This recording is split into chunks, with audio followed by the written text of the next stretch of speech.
Hey guys, welcome back to the podcast. Super excited to have Mike DelPrete with me in the house.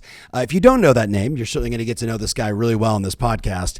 He is a global tech strategist and certainly recognized as an expert in the space. He's a guy that creates unbelievable amounts of content to keep us all educated so we can make good decisions about our real estate practice, our agent practice, and a brokerage and more. But he also spends a lot of time in real estate tech, starting around 2015-16 from memory.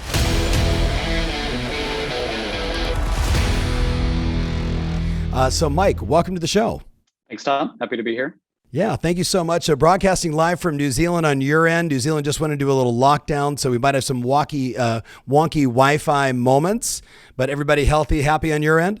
Yeah, no, everyone's good here. But yeah, happy to be here in New Zealand. You know, we've been here for a little over a year now. Used to live here in the past. And yeah, with the recent lockdown, I think, you know, my kids are online. All the kids are online. Everybody's online. It's everybody's at home. So the little pipe under the Pacific is at maximum stress right now. Yes.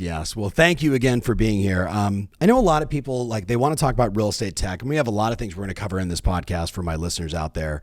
But Mike, would you take a minute and maybe give them a little deeper dive into your background so they have some greater context? Like I was, looking at Agora, and then, my highlights were things like Guitar Hero, Call of Duty, right? And then Trade Me, because I know it from New Zealand. So you've got a rich history in building tech and being a part of tech, and then you transition to real estate. But maybe unpack just a little of that so people have context before we go hard on all the real estate stuff. Yeah, sure. Happy to. So if you go way back, right out of college, I started a tech company. You know, I didn't want to work for anybody else. My parents were entrepreneurs. I thought, all right, I'm gonna launch a tech company. It happened to be in the video gaming space. You know, we kind of pivoted our way there. I'd like to say I just woke up with this great idea, but it wasn't the case. It took some time to get there. Sure. And yeah, in doing that, we got to work on some really cool franchises like Guitar Hero and Call of Duty. This was the emergence of things going online and interacting with people online. So that was a lot of fun. I did that for about 5 or 6 years and then sold it. Never raised any venture capital. So, my philosophy is more of, it's not about spending other people's money. It's about spending my own money. So I really value good businesses. I know what it's like to run a business and to have to watch every dollar in and out. Yeah. So I did that, kind of stuck around for my earnout 2 years. And then the family and I, we just kind of spun the globe, put the finger on New Zealand and said, all right, let's move somewhere else. The kids were young, wanted to kind of experience another part of the world. Yeah. So we picked up and headed over here to New Zealand and we lived here for 4 years. And, at that point, I joined this company called Trade Me, which you're familiar with it. It's like the biggest internet conglomerate of the country, right? We own all these marketplace and classifieds businesses. If you want to buy or sell a car, buy or sell property, buy or sell a chair, anything, you kind of go to Trade Me. And my job there was heading up strategy, which meant kind of charting the strategy for the business and also looking for investment opportunities, companies to buy and invest in. And that was fun. And that was kind of my first foray into the world of online real estate. I kind of naturally bought and sold properties before then, but sure. One of our businesses was like the Zillow of New Zealand. So really got into property. And when I left Trade Me and we moved back to the States in 2016, I said, all right, I'm going to focus in real estate tech. It's just, for whatever reason, I was particularly interested in new models that are changing the way people buy and sell houses. Yes. And I'm a data guy, so I wanted to find the data and I wanted to find evidence. It's not about who raised some money or who issued a press release, but what's actually working out there. Right. And it's been kind of a fun ride, the past 4 or 5 years, just looking internationally, trying to connect the dots, see what's working, see what's not working, happening there. So I'd like to say I'm super passionate about real estate and I am about the change, but really it's just the confluence of a lot of great stuff. It's a cool space. It's big and there's a lot of change, and it's also a hard space, right? I don't know how the industry is going to play out. It's really hard, and I like intellectually challenging situations. So it's great from that perspective. Well, a couple things, for someone that reads your content, I certainly encourage everybody to go to his website and sign up on his newsletter and start reading his content. You can hear, actually, now that I think about what you shared here, like the way you started your business, you bootstrapped it up, you didn't raise capital. And I can totally pick up on that psychology in how you view other businesses. Like these people have raised all this money. And I'm not saying you're calling some of these companies irresponsible, but when you lose like $30,000 every time you buy a house, it does make you question like what's really going on here. But I'm getting a little ahead of myself. So you chose real estate because I look at it the same way you do. There's been almost no change until really just the last, call it 8 to 10 years of real change, like true quote unquote disruption. The late great Ken Jenny, a longtime friend of mine who passed away a year ago or less than a year ago, Kenny would always say to me back in like 1992, 1993, this industry is going to blow up unless they do something about it. So now here we are. We find ourselves with, I think, 4 or 5 major things that we should discuss. And for my friends that are listening, understand, I want to keep you informed. That's why I'm bringing on Mike. I want to keep you in a position to defend your position against the disruption, right? And whether that's just being aware of it so you can articulate the different degrees of separation between what you're doing, what others are doing to buyers and sellers. But at the end of the day, I want you to be the recognized expert in your local marketplace. And to do that, you've got to be well informed. So Mike, I want to look at 4 things from this short little 160-page report that I've gone through a couple of times and marked up and sort of synthesize it down to 4 buckets that I think my listeners would really like to get your insight on. The rise of iBuyers and what we think that's going to look like in the future. Real estate psychology, specifically how are humans addressing home buying and selling from a mindset standpoint, from a psychology standpoint. Power buyers, which I think some are going to have to understand what that means. I certainly get it from the way you defined it. And then ultimately, where do you see agents in the future? So let's just start with number 1. Like, let's talk to us about the rise of iBuyer, Open Doors, Zillow, OfferPad, and Redfin that's completely flat, but they're still out there, and so many others that are trying to get in the space. What do agents need to understand about iBuyers? And then we'll get into how we can defend our positions and all that good stuff as well. Yeah. That's a big, broad question, I know. There's a lot to unpack there. I know. Well, if we go back to my personal story, I came back to the States in 2016.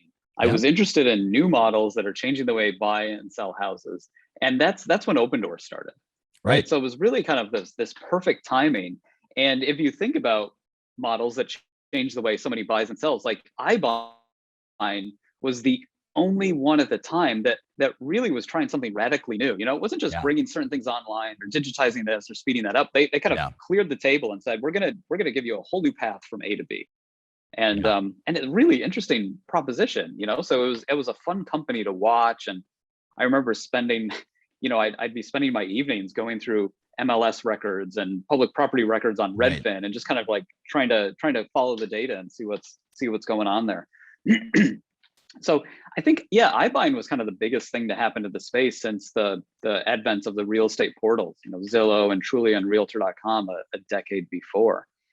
The proposition, really compelling, right? Just kind of forget about having to worry about all this stuff, and we'll just give you an instant offer on your home, and you can move out whenever you want, and then you're done with it. From a business model standpoint, I was fascinated by kind of what was happening there, how they were planning on money, and how they pivoted and changed their model over time. I guess, to answer your question, then I'll let you kind of direct it where you want to go. But exactly. What do we need to know? I think the biggest thing that I've been trying to communicate to the industry for the past couple of years is iBuyers are here to stay. They're not going away. They have raised and spent billions of dollars on this model, and they're like a lot of that money gets spent on advertising, right? Like, God forbid you live in Phoenix, but you've probably been inundated with iBuyer ads and commercials and billboards for years now.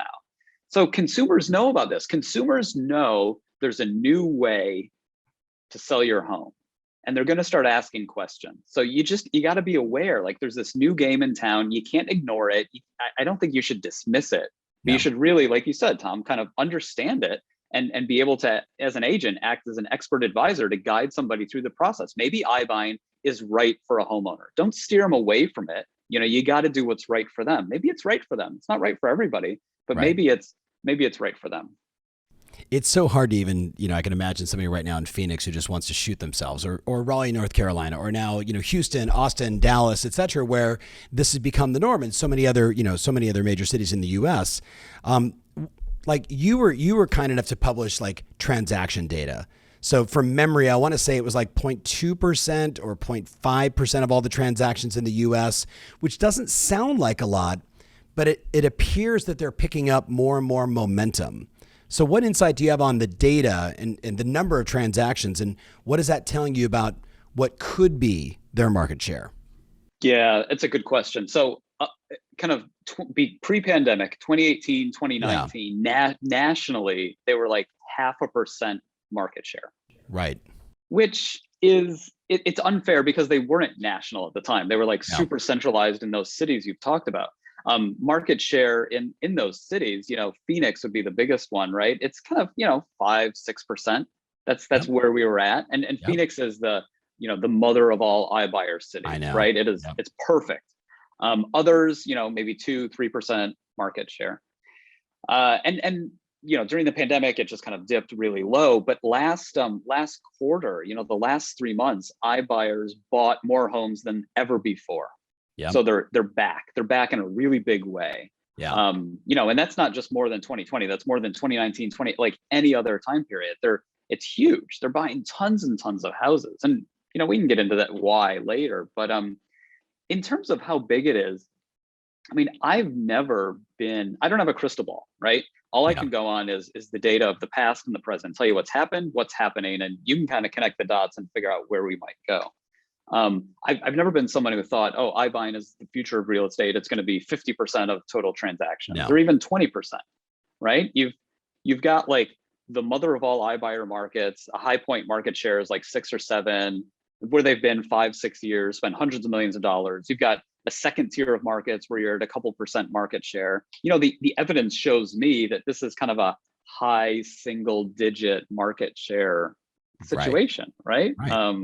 It appeals to some people, and that's the amount. Like the other way to think about it, Tom, right? If you're in Phoenix, you've been inundated with this stuff for years and years and years, but still, if you want to sell your home, 95% of people still choose the traditional way.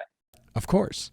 You actually did a really nice job with one of your slides where you actually showcased, here's the sort of way to look at commission, right? You took like Compass as an example, charging 2.5 to 3, and I'm, Compass, Coldwell Banker, Banana Real Estate, could have been any one of them, just happened to be Compass, and then Redfin at 1%, and then Opendoor at like 7%, like a premium cost for whatever convenience that this is offering. Do you have any insight on who is the ideal prospect for that? Like who says I'm going to pay infinitely more for that convenience? Yeah, kind of non-intuitively, it's people with kids and pets, right? Interesting. That's like, well, that's the closest. I'm not going to say. By the way, that's a big group of people. Yes. But one of the biggest pain points is open houses. Yeah. And you hear it, like if you hear an Opendoor commercial on the radio, like they're talking about the pain of open houses. So having an open house, if you have kids, is a real pain, right? You got to like keep it clean and get the kids out every time there's an open home. Same thing with pets. You're going to have an open home. It smells like dog, and you got to get your 3 crazy dogs out of the house every time your realtor wants to show it. So I've asked time and time again and looked at the data. I mean, demographically, it's not just young people. It's not just older people. Typically, it's folks who've gone through some transactions before and they know the pain of real estate. And it's also people that don't want to deal with an open home. It's somebody who values the convenience of that instant offer, right? I don't want to worry about everything else. I want it to be done quick. And that could be somebody with kids or a dog. That could be somebody who's kind of inherited a house as part of an estate sale, and they just don't want to travel to Florida to sell it. I mean, it could be anything, but basically it's anybody who kind of values the convenience of that instant offer. So do you think my mind always goes to, how do I help my clients defend their position, right? If you listen to your competitors' ads and you say, now what's my variation of that? Like, I'm going to sell it for more, essentially for less cost, and I'm still going to remove all the hassles. You want no open houses, but the highest possible price at the lowest cost? I'm your gal. I'm your guy. Do you think that's the strategy for agents? Or, they got to know about it, especially if you're in Phoenix, right? Like, and they probably tried everything you could imagine on their postcards, trying to basically say no to Open Door, no to Zillow, which is probably the wrong strategy. But instead, here's what I'm for, and this is what I stand for, and these are the things I'm going to do to make the experience better, more convenient, better price, etc. What are your thoughts? Yeah, I think consumers like having the option. Yeah. They like kind of the two pieces of paper and saying, Right. here's your, I've gotten you an instant offer from Zillow and Opendoor and OfferPad. Here's what they are. Right. If we bring your house to market today, this is what I think we can get for it. And here's your kind of standard CMA Right. to kind of build up to that. People like the choice. I think a bad strategy is bad mouthing the iBuyers. A bad strategy is ignoring them, right? You got to kind of, and if you're an agent and you're doing that, you can still make money. I mean, there's the iBuyers will give you a referral fee if you bring them business. Many realtors still charge a homeowner a commission if they sell to if they sell to an iBuyer. Right. If you're a realtor, you can make money either way. Exactly.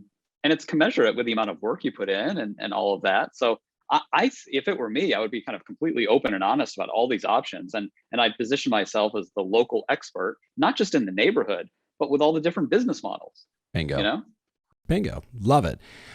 So if we think if we think in the peak markets, it's 5 to 6% of the transactions, and we're talking about, nationally, millions and millions and millions of sides. Does it even matter that these companies are not making any profit while they're doing this? Like, does the music eventually stop and they slow down? I wish I had a good answer to this, because the intuitive part of me wants to say it does matter. Like, it should matter whether a company makes or loses money. Right. But it seems to matter a lot less, right? Yeah. I mean, Zillow's been unprofitable for a decade. Redfin's been unprofitable for a decade. Like, they're publicly listed companies. It doesn't matter. Investors will still put money in. So, and maybe that's the lesson, is that, and I hear from some folks, some agents who are like, oh, I've seen this before. These companies are losing money and it's all going to come crashing down. And part of me wants to believe that's true, but the other part of me, the rational part, says, no, it's actually not true. It doesn't matter. That's not how the world works. That's not how the stock market works. Right. It's all about telling a story about the future. So I think the real lesson learned is, if you consider iBuyers your competitors, or Compass a competitor, right? You're going up against a company willing to lose hundreds of millions of dollars every year to do something. It's not because they're stupid, right? They're trying to get somewhere. Can you lose $100 million in a year, right? And maybe you should ask yourself, well, why are they doing that? Where are they trying to get to? And should I be worried about that? Or how can I kind of work with them through the process? So no, I think the fact they're losing so much money is just, it shows how big the stakes are. Yeah. Again, we always go back and say, hey, if there's a $90 billion commission play just on residential, before you and I know where all the real money is, mortgage, closing services, title insurance, et cetera. And, we'll get into all of that and more. But I want to ask you this question. We kind of discussed fees, right? And we certainly know the transaction count is improving, but not in every location. My question is, do you see a price range that maybe is safe from this? Or can you see somebody in Manhattan or in Beverly Hills saying, yes, I'd like to sell my house and get an instant offer for $22 million? Yeah. So historically, the sweet spot for iBuyers has been around $250K. Yeah. And that's kind of the median. That was the median price in the US. Now the median price in the US is around $350, right? And the median price for iBuyers is around $350. So that's this turnkey home. Right. And they talk about buy boxes, which is the how much they'll spend for a house. And again, a lot of the press releases around, oh, we bought $1 million house, or we're expanding our buy box, we're doing this, we're doing that. But really, the bell curve of activity is really tightly clustered around that $350K price point right now. It's this turnkey house in Phoenix, right? That's the house that works. They need to be able to, and turnkey is the key thing here, right? They need to take possession of the house, new carpet, new paint, and then sell it really quick. Right. And they need to know how much it's worth and how much it's going to sell for. So the farther you get away from that in price point or housing stock or heterogeneous housing markets, Manhattan, old brownstones in the Northeast, like it just stopped, or even houses in that have winters, right? Like frozen pipes and snow Yep. on the roof. That all introduces a lot of risk and uncertainty into the model. So I don't want to say those markets are safe, but they're definitely not the low-hanging fruit markets where people are going to be targeting. It's interesting the correlation there between that and what we see with multifamily units being acquired over the last 2 decades. Everybody's like, follow the sun, stay where it's warm. We'll deal with the rain and the occasional floods, but we just don't want to be freezing. So interesting. But that plays nicely into, so let's just say it was 5% of the market. That means that 95% of customers still want an experience from a real estate professional. Inside this, you talk about sort of the real estate psychology, right? Unpack that for a little bit, because I think this is going to help a lot of agents realize like why they are in such a good position. But maybe we can reinforce it, and maybe you can put a little fear in it, because there were some things inside there I think they really need to pay attention to. Yeah. So I kind of consider myself a bit of an armchair psychologist. It's really interesting, so as a hobby, I will read psychology books. And Yes. And as I was doing this research, like picture me, kind of setting out in 2016, traveling around the world, reading all this stuff, talking to companies, doing this research. I was coming from a position where I was coming from the world of tech.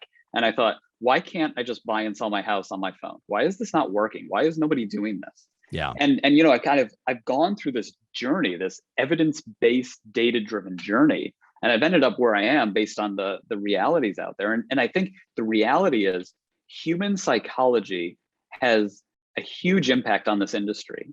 And it's not that the technology can be built, but technology is not the biggest headwind here, right? Access to capital is not the biggest headwind, it's psychology. Yeah. So what I mean by that, and what I talk about in that report, so there's a psychological concept of loss aversion. And, this isn't something I've made up. This has been out there, been studied by psychologists for decades, right? And that basically says that as human beings, we're more likely to make decisions to avoid a loss than to get a corresponding gain, right? So I'm more likely to make a decision to avoid losing $5 than I would to gain $10. It means we're conservative. And that increases exponentially with the size of the transaction. So think about it like this: if you wanted to sign up for a video streaming service, what's the loss? What's the risk? What's the potential downside?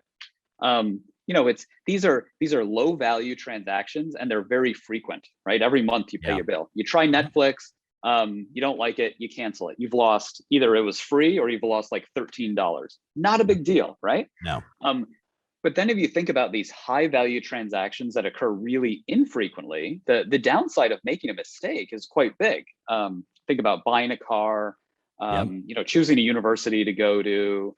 If you were going through a divorce and you need to pick a divorce lawyer, or like major surgery, like these are big decisions where you want help going through that. The downside of making a mistake is huge. And then, you see where this is going, right? Real estate is at the extreme. Real estate is typically the highest value transaction someone will undertake in their life. And it's the least frequent, a couple times. So what is the downside of making a mistake? It could be tens of thousands of dollars. It could be getting your kids in the wrong school district. It could be safety, right? Am I in the right neighborhood? I mean, there's huge downside risks. So from a fundamental human psychology standpoint, we want to kind of insure against that risk. We want to avoid it. We want to get an expert to hold our hand through the process. And that's why there's experts, right? There's specialized divorce lawyers or M&A attorneys or people to help you through these high value, low frequency transactions. That's real estate agents. Yeah. Right? That they are insurance, so that to guide somebody so they don't, they either don't make a mistake, or they're not going to feel like they're about to make a mistake. So it's interesting. I mean, first of all, like I could just go like mic drop and just say, okay, we're done. Right. If you all so I'm interviewing Seth Godin a few weeks back, and we were chatting about real estate and positioning and Zillow. And his response was, look, if all you do is share listings, you've already lost. Like if that's your value proposition, the game is over. It's about being the hyper-local expert. It's really about being the guide. It's about being the person that could navigate through 25 offers and make the best decision, right? Like helping our customers with the things that the internet can't do. So do you feel certain about the future for real estate agents? And if there was, from this report and other, other research you've done, are there 2 or 3 things you would say, boy, if I was an agent today, I'd really be paying attention to A, B, and C? Yeah. I mean, I'm pro real estate agent. I know which you is a are. big shift for me over the past 4 or 5 years. It wasn't that I was anti-agent, but it was more of why do agents exist? Right. They're not relevant anymore. And I use real estate agents. They provide a level of value to me that I can't get on my own, and I don't want to get on my own, and I don't want my family to rely on me getting all that Right. on my own. Right. Yeah. The industry's changing pretty quick, and there's all these new business models. So you're talking about A, B, and C. I mean, I think, agents in the past and currently, they need to do more than share listings. They need to be that local expert. Part of that now is understanding the different business models available in certain markets. You got to keep track of, what Zillow's got on offer, realtor.com, the iBuyers, these power buyers. Do I want, are you going to buy before you sell, get a cash offer, like all that stuff? You can be that expert, and you should be the expert. And that's the value you can provide to consumers. And then, I mean, yeah, to loop back to the psychology standpoint, it's true. It's there. There is this psychological headwind against new models. And you can say to someone, like, okay, when I say a little facetiously, I love Zillow, but you could say to somebody, like, when you're done screwing around on Zillow and you want to get serious about selling your home, come to me. I'll help you through that. You can get your Zillow offer. I'll go out. I'll get you 3 more instant offers. I'll give you a really good CMA. I'll talk to you about these programs where you can buy your new home before you sell your old one. And I'm unbiased. If you're talking to somebody in a Zillow polo shirt, like, yeah, there's a little bias right there, right? But the agent can be and should be totally unbiased in this space. I agree. And I think it's actually a breath of fresh air that you're saying, hey, you just need to understand all the different models so you can actually say to your customer, look, there's a lot of different ways you can do it today. And then just to say, here's all the different options. But the fact that you're the one that's doing it in a non-biased way shows your strength, that you're not afraid of these different models. You understand that they're a tiny percentage of the transaction. So I love that. And I think there's so much to, I met Tony Robbins when I was 18. That was the first time I met him. He was on set to do an infomercial where my dad was the host, right? So he was 28, I was 18. He made his entire career on understanding that people do more to avoid pain than they do to gain pleasure. So it's interesting that you went that direction as it relates to iBuyers. Like what if this is the wrong route? What if we actually give up too much money? What if, you know what I mean? Like there's just so much to play with there. Yeah. No, I think it's true. And nobody's talking about psychology in real estate. And they need to be. It is, I think it's the most important thing. And if you look at these new models and why they fail or why they don't get traction, it all comes down to psychology.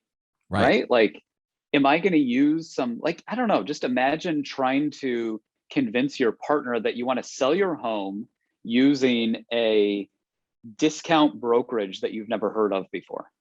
Yeah. Like that's an uphill battle. Like, you want to sell our home using what? And how much do they I don't know, man. Why don't you just call the agent, like, yeah, it's nothing more than this risk aversion where you don't want to make a mistake through that process. So it's like, if you're an agent, that's a big thing you have on your side, but don't take, understand it. Don't take advantage of it. Don't take it for granted. No. But it is there. And that's kind of how you can slot in. And if you look at these new models like Zillow and Open Door and the iBuyers, you can see them kind of slowly realizing that in the way they've pivoted their business over the last couple of years. Like they're slowly coming around to understanding how important not just an agent is, but like the local agent. You can't just hire a bunch of people, give them your polo shirts and say, okay, we have agents. It's not that, right? No. And then we both know they're also now paying attention to where all the real money is. Again, mortgage, title, closing services, et cetera. But I want to make a point because I know at least one of you will think back to a podcast I did with a buddy, and we're talking about, he said, without even saying his name, he said, no, you have to understand, like, people want to do everything on their phone. Like, could you imagine in 2020 putting your 16-year-old into a stranger's car and saying, yes, go ahead and take that, take him to dinner, take him whatever. And of course the answer was, there's no way. And then we look at the impact of Uber, that now that's an everyday occurrence all around the world. But I want to reiterate what you said. Yeah, but I could take an Uber like 5 times, 6 times, 10 times in a day. I'm not going to buy and sell a $300,000, $400,000, $500,000 house, more than once every 10 years. Right. So do you think that psychology plays, or do you think there's some thought in, hey, maybe, just maybe in 10 years from now, it will be like, sure, put my 14-year-old in the Uber and go. Yeah. No, I totally, I'm with you on this. An Uber experience and ordering groceries online is totally different than buying real estate. And it's not the technology, it's the psychology. Yeah. So I think it's in that report. The other thing there was this, this Harvard study about, like artificial delays. Yeah. Yes. The idea yes. Right? Yes. Yeah. The idea that the longer you have to, it's good things come to those who wait, right? The longer you have to wait for something, up until a point, of course, but the longer you have to wait, the more perceived value there is. So I think, it's like if you go into a 5-star restaurant, you order a meal and then it's immediately delivered. Like that something's wrong, right? Yeah. You want it to take some time. Yes. If you like file your taxes on online on TurboTax, you'll see like this little scrolling bar, like checking for this, checking for all refunds, checking for this. That's all fake.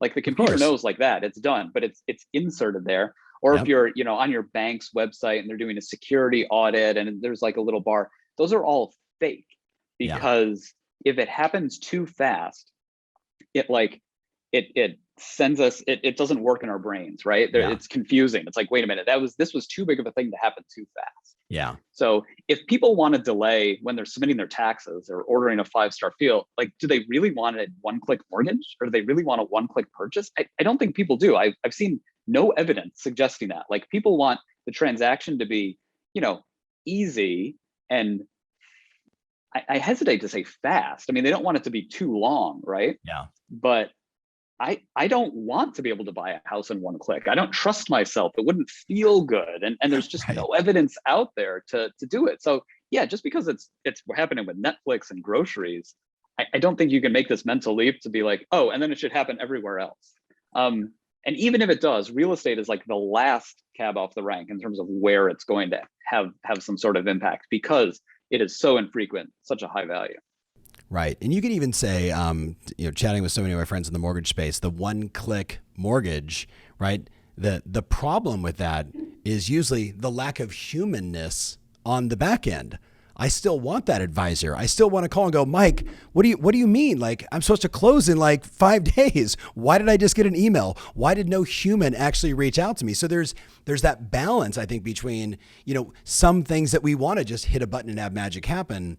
But I think we also still want that humanness, that connection, that person we can reach out to, that expert advisor, and the blend of the two. Certainly in my conversations with Seth and with yourself and with others, I think that's where we see it. We want that fast, beautiful experience, but I want a human that's going to guide me and navigate through the process. 100%. And that is the hallmark of a successful model in real estate in 2021, right? Yeah. It's exactly that. It's combining both of those. Right. Bingo. So let's talk about power buyers. Even when I saw it, I was like, what does he mean by this? And then for the transparency, I'm an investor in a company called Easy Knock. They do this. I've been a huge, Knock and others that are doing this. I think it makes a ton of sense. Now you see Compass doing it, Realogy doing it. I think Berkshire Hathaway launched a product similar to this. You've seen everybody realize there's a there. But maybe for the person that doesn't understand what we're talking about, unpack what is power buyers, and then how should agents be thinking about it in their own business? Yeah, no, good question. And for all transparency, I'm an investor and advisor in a company called Homework, but I love all these companies out there. I mean, they're all doing a really good job. Yeah.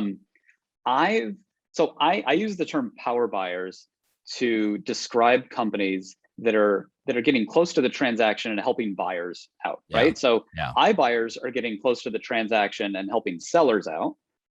Power buyers are getting close to the transaction and helping buyers out. Yep. And they're typically 2 products, buy before you sell and a cash offer. Yep. So I think those are pretty self-explanatory, but just to put a sentence behind each one, right? Buy before you sell. Buy before you sell. Like buy before you sell. New home with their money, you move in, and then this company lists your old home for sale, they sell it, and then you're done, right? And then the cash offer basically turns your offer into a cash offer, no contingencies, using their money.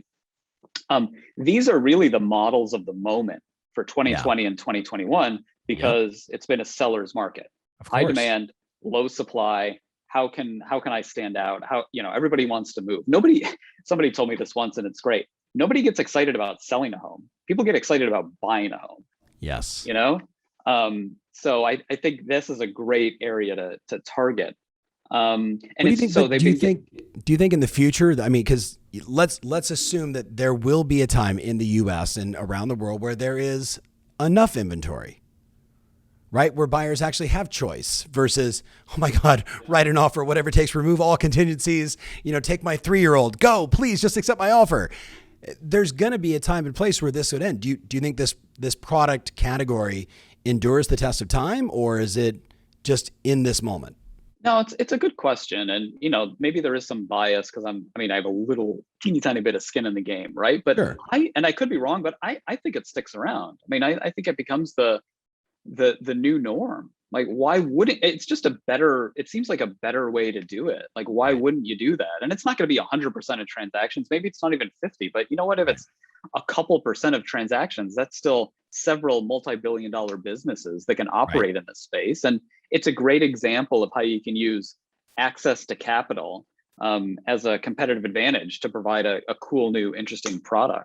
So I think it has some, I think it has staying power. And also the reason I talk about power buyers is not to pigeonhole them into this idea of a cash offer, because that's just a financial product. Yeah. None of these companies are doing just that. They're building out entire ecosystems around that buyer experience and helping somebody out. So you talk about mortgage, right? You make money on mortgage and closing services. These companies, the iBuyers, their mortgage attach rate is like 1 or 2%. It's just not, it doesn't work, right? By the time you're selling a home, it's too late to attach a mortgage to it. Yeah. But the power buyers, their mortgage attach rate is 70%. Which is because bonkers. The first thing you do when you go to the website is you get pre-approved. It's just, it fits in, right? Nobody gets excited about selling a house. They get excited about buying a house. And then you get pre-approved to go through this process. So they're able to build out this ecosystem combining finance and brokerage and closing services all under one roof to do something cool. And I think in the future, some of these companies are walled gardens, closed ecosystems. It's like a brokerage, someone like Orchard, that's it. They have their own agents, they have their own service, they're it. Other companies like Homeward and Knock, they have networks of agents. So anybody listening to this can sign up for them, right? And you can do that. I feel like, in the future, there's going to be, these services offered at hundreds of brokerages. I agree. And maybe they're powered by a dozen companies or so with a financial muscle, but there's no reason that everybody can't offer it. And there's last thing I'll say in it, there's a really interesting network effect at play with cash offers, because if how many offers do you have to put in on how many houses and lose them to another cash offer before you start asking your agent, what do I do about it? What do I need to do? How do I solve this? Yeah. Are you shocked at all? I mean, again, we're both investors in companies that play in this space and they're both doing well. Are you not shocked that like Bank of America, Wells, Chase, and all these others haven't said, hi, we make money loaning money. Like we can get into this game. Like I'm shocked that they don't even, it appears that they don't even look at it. Yeah, it's, no, I am a little surprised that there hasn't been a faster response to that. Right. Even someone like Zillow or Open Door, these other power buyers, they were out there doing this for a while, and Open Door kind of just recently launched their own cash offer product. I think I would be shocked if Zillow didn't launch something by the end of the year. And then you have all the traditional mortgage companies. I wonder like what's taking them so long? Like this is a once in a generation opportunity. Why are you not going out there and doing this? I don't know what the answer is, but it is a bit surprising that it's been such a small playing field to date. Yeah, I agree. I actually call it empower buyers versus just power buyers. I think that like they're just a vehicle to empower buyers to get transactions done. And well, this has been super fascinating. I can't wait to see the comments that people are going to have about this. But let's end with really the big question. Like, what do you think is the future of real estate agents? Do you foresee? I mean, we're at 1.6 million right now in the U.S. Here's a fun fact: as of right now, from RDS, our buddies over there, 9% of all commissions in the first 6 months of the year were paid out to, call it 800,000, or the bottom half of the MLS. And then the top half, as you can imagine, took 91% of the commissions. And then when you really look at the top 1%, 5%, 10%, 15%, all the way to 25%, you could almost argue, and for my friends that are listening, pay close attention, you could almost argue, looking across the median sales price of the US, that if you're not in the top 25% of volume, let's just keep it there, volume and therefore commission, you're not even in the game. You're not even making enough money to call yourself a real estate professional. I don't mean that like someone that doesn't make the money isn't a professional, but like you're not making enough money to live. What do you think happens with this? I mean, could we go to 300,000 agents, or are we going to go to 5 million agents because all those companies want more fees? Welcome to my brain, Mike. This is the stuff that I'm thinking about at 4:00 in the morning. It's interesting. It's tangential to what I think about at 4:00 in the morning, but from a different angle. There's pressures at play in the industry around increasing agent efficiency. You know, and I'm thinking about Zillow, right? Zillow's kind of, their premier agent program is like Noah's Ark, right? And they're bringing on agents and pairs. And if you play by Zillow's rules, that's great. You get a lot of leads and you can do stuff. But I think what everyone in the industry is doing and realizing, think about the recent announcements with Rocket and Better is, this employed agent model it's just improving agent efficiency. If I can handle sourcing leads and hot leads, and I can bring them to agents, I don't, if I have 100 leads, I don't want 100 agents. I actually want just 10 agents, and I'll give them each 10 leads, and then they can make more money. I can make more money, and we're all out there. What I'm hesitating with is how strong those forces are. Like there definitely is that force, but I think just it's probably hitting up against the incumbency of the industry right now and how it works. And that's just such a huge bulwark against change. I don't know if, I don't think that's going to change overnight. I don't think you're going to go lose 1 million agents by this time next year, 2 years, or even 5 years from now. It's going to be a struggle, but I think, I used to, in terms of who are the winners are, I used to think it was whoever could touch a consumer first won, right? If you're Zillow and you get somebody to your website and they're browsing, you win. You got the consumer, and now you can guide them through the process. But what I'm kind of coming to realize now is it's not who can touch a consumer first, but just who can touch a consumer. And then once you made a connection, you build the best relationship with them possible. Bingo. Right. So that the downside with someone like Zillow with a big call center and millions of leads is that they can't, the Zillow employees in the call center can't make a meaningful relationship with every person. They just can't do it, But if you're a real estate agent, you connect with somebody locally, whether it's at a soccer game or they cold call you or they see a Facebook ad or you've gotten a lead through Zillow and you call them or you're dropping off mailers at their house, no matter how you touch them, if you're able to build a relationship with them, that's the key. And it's hard to scale that. Like you can't use technology to scale that. You can't employ your agents and scale it. It's still just really hard, boots on the ground, picking up the phone, being good with people's names and knowing their kids' names, like all that kind of relationship stuff. Yeah, it is those. And I, it's funny, like hearing like Simon Sinek say, we shouldn't be calling these soft skills because these are hard skills, right? The ability to build rapport, follow up, make a connection. So much of the data forever has said the agent that wins is the one that answers the phone, right? That responds. But then you look at, I'm sure the guys are 1,000 Watt, Mark and Brian have been longtime friends, and some of the content that they're putting out now around the lack of loyalty or how do you maintain trust, there's so many breaks in the consumer experience post the transaction when really, I always say that's when the real relationship begins. Right? I just sold you guys a house. You're now a part of my tribe. You're in my community. But again, I'm getting ahead of myself. So I think we're both on the same page. We think the best will continue to be the best. Agent efficiency will always be where it's at. I'm going to go a different direction. One last question. So about 3 years ago, I was doing my annual conference and I threw up a slide and I said, for as long as I can remember, and I got into this industry in 1989, and I said, here's what the real estate market looked like. And it was like, 90% of the transactions were done by real estate agents, 7 to 8% were for sale by owner, DIYs. And then like maybe 1 or 1.5% were like, we buy ugly houses, right? Like buying at the courthouse steps, that kind of stuff. And then I said, but then I've watched it shift. And I said, this is where I think it's going. And back then, remember, this is 3-4 years ago, I was saying, I think iBuyer could be like a 10% of the market, right? I just think there's going to be a segment of people, and there's always going to be a DIY segment. But then I had this sort of red chunk that all it said was attached with a referral fee. And everybody was like, oh, and I'm like, relocation, agent referral.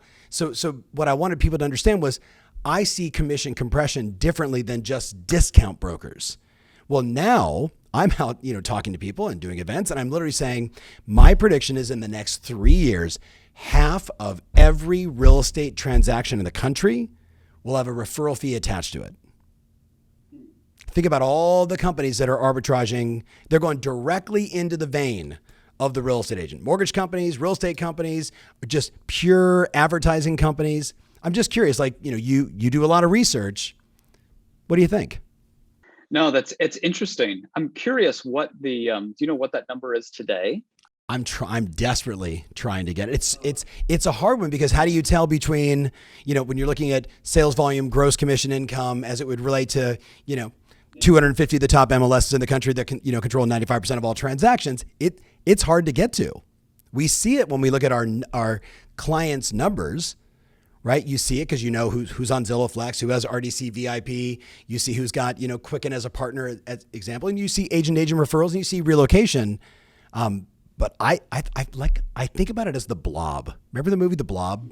Like nobody could get away from it, but it was moving really slowly, and it kind of just gobbled everybody up. I keep telling people, like, if you don't defend your position, there's a really good chance that you'll be doing the same amount of work for half the pay. Yeah. No, now that it's really interesting. Now that you mention it, it does resonate, and there is definitely a shift in the industry to do that. I mean, there's so much. Top of the funnel is so important, and these companies are spending billions of dollars to advertise and attract consumers. When someone like an iBuyer, they'll buy, out of all the consumers that come to the iBuyer's website and request an offer, they'll only buy 5%, 10%. So that other 90%, they got to do something with it. They're gonna monetize it. It's gonna be a referral fee. So these new models are generating a lot of that. So there's definitely a shift in that direction. And I think conversely, one of the other concepts I've been thinking about over the next 12 months, it's this idea of kind of going from feast to famine. We've been this super hot market. It's just great for everybody. A rising tide lifts all boats. It's not gonna last. No. So what is that gonna look like? And if there's more agents looking for more business, they're going to be looking to plug into more referral networks and different areas where they can get hot leads. And guess what? They're going to be paying that referral fee out. So I don't know. I mean, I agree with you in your assessment. It'd be great to get some data around that to see, but there's definitely more of that stuff happening, not less, right? And I think the macro environment is going to result in even more of that happening as well. Yeah. Well, for my agents out there listening, my clients and friends, this is why we keep saying defend your position. Do everything you can to do as many with your database, but also with the content you're creating, your geographic farm, all the different things you can make yourself that hyper local expert. Like that's the game. I think always and forever, Mike, my grandmother sold homes in Huntington Beach, California in 1492, right? She would have said the same exact thing. It was about having my community of people, serving those people, being the unofficial mayor. And we're literally talking about 1950s selling real estate. And I just fundamentally believe it's tech with that killer humanness. That's who wins today. That's who wins. So this has been really fun, man. I know this is a long time waiting. We've been circling back and forth to do this. I literally have 5 pages of notes. This is how I do podcasts. I'm asking questions and then taking notes like crazy. So this has been really great for me and for all my listeners I know in advance. If they want to find you, what's the best way for them to get to you? Like website, social? Yeah, website, MikeDP.com. So just go to MikeDP.com or type in Mike DelPrete into Google and you'll find me. And yeah, I just post all this stuff, for free on my website and dive in. I love it, man. I appreciate you, and I appreciate all you do in the industry. And again, like for my friends that are watching this on YouTube, this is like, so what were you doing at 4:00 in the morning? Well, let's just read all this really fast to get ready for my, podcast with Mike. So thank you so much, man. I appreciate all the insight, and I look forward to seeing you again soon, and all the best to everybody down. By the way, North or South Island? North Island. We're in Wellington. Love it. Beautiful. All right. Well, give my best to the family. Thank you so much for doing what you do, and we'll see you soon. All right. Sounds good. Thanks, man. Take care, guys.